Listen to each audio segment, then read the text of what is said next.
Corona के ताज़ा updates के साथ मैं रोशन जायसवाल वाराणसी के बीएचयू के डीआरडीओ की ओर से निर्मित अस्थायी कोविड अस्पताल में इस वक्त हूँ। और यह जगह इसलिए बहुत ख़ास है क्योंकि यहाँ पर खुद योगी आदित्यनाथ उत्तर प्रदेश के मुख्यमंत्री कुछ देर पहले ही दौरा किए थे। इस अस्थायी कोविड अस्पताल की ख़ास बात यह है कि इसको डीआरडीओ ने बनाया है और 750 बेड का यह अस्पताल अब बनकर तैयार हो चला है और आने वाले 2-3 दिनों में यह कोविड के मरीजों के लिए खोल भी दिया जाएगा। इस अस्पताल की ख़ास बात यह है कि यहाँ 3 ब्लॉक्स हैं जिनमें से एक ब्लॉक आईसीयू का है 250 बेड्स का और इसके अलावा 2 अलग अलग ब्लॉक्स 250 बेड के ऑक्सीजन वाले होंगे जी।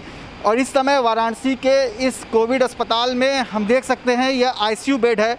यहाँ पर वेंटिलेटर की व्यवस्था है, साथ ही साथ पेशेंट मॉनिटर भी है। और अब देख सकते हैं ये ऑक्सीजन के ज़रिए सीधे बेड पर सेंट्रलाइज तरीके से सप्लाई होगी और यहाँ ये पेशेंट मॉनिटर है और ये साथ ही साथ वेंटिलेटर भी बेड्स पे लगे हुए हैं। तो लिहाजा अब अति गंभीर मरीजों को कहीं और भटकने की ज़रूरत नहीं पड़ेगी, वह सीधे यहाँ पर जितने भी रेफरल केस हैं यहाँ पर भर्ती हो सकेंगे। और इसके अलावा न केवल वाराणसी बल्कि आसपास के जनपदों से भी जो मरीज़ कोरोना के संक्रमित है वो भी यहाँ रेफरल के रूप में भर्ती हो सकेंगे। आज योगी आदित्यनाथ इस अस्थायी कोविड अस्पताल का निरीक्षण करने आए और अधिकारियों को ज़रूरी दिशा निर्देश भी दिए।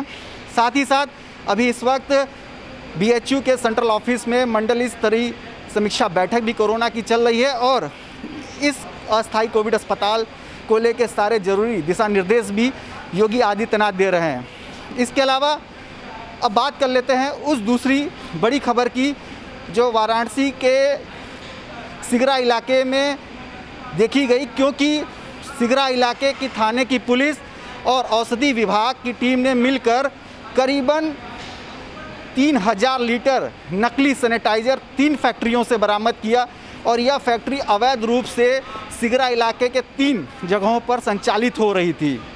खास बात यह है कि यहाँ से 11 लोगों को हिरासत में भी लिया गया, जबकि अभी भी मुख्य अभियुक्त फरार है। खास बात यह है यह सैनिटाइज़र भारी मात्रा में लखनऊ और इंदौर से लाया करते रहे और फिर बगैर लाइसेंस के ही उसकी पैकेजिंग और मैन्युफैक्चरिंग करते हुए उसमें मिलावट करते हुए सैनिटाइज़र को यहाँ लोकल बाज़ार में उतार रहे थे।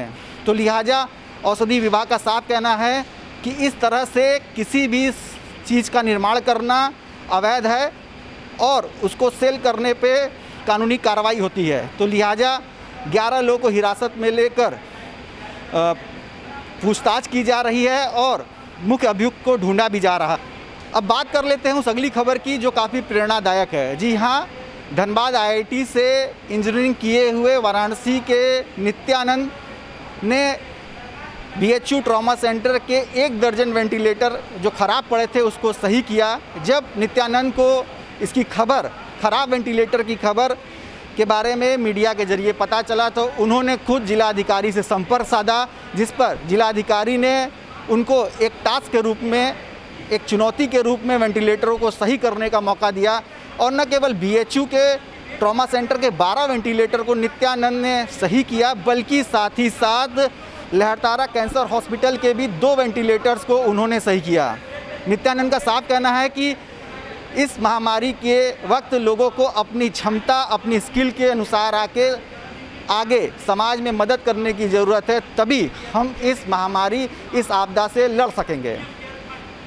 अब बात कर लेते हैं वाराणसी में बढ़ते कोरोना संक्रमण की। वाराणसी में रविवार को दिन में आई बुलेटिन के मुताबिक लगभग 500 कोरोना के नए संक्रमित मरीज मिले और अब कुल सक्रिय संक्रमितों की संख्या लगभग 12,000 के भी पार पहुंच गई है। लेकिन अच्छी बात यह है कि संक्रमण दर में काफ़ी गिरावट देखी जा रही है। फिलहाल यूपी तक के लिए वाराणसी से इतना ही। मुझे दीजिए इजाज़त, आपसे फिर मुलाकात होगी।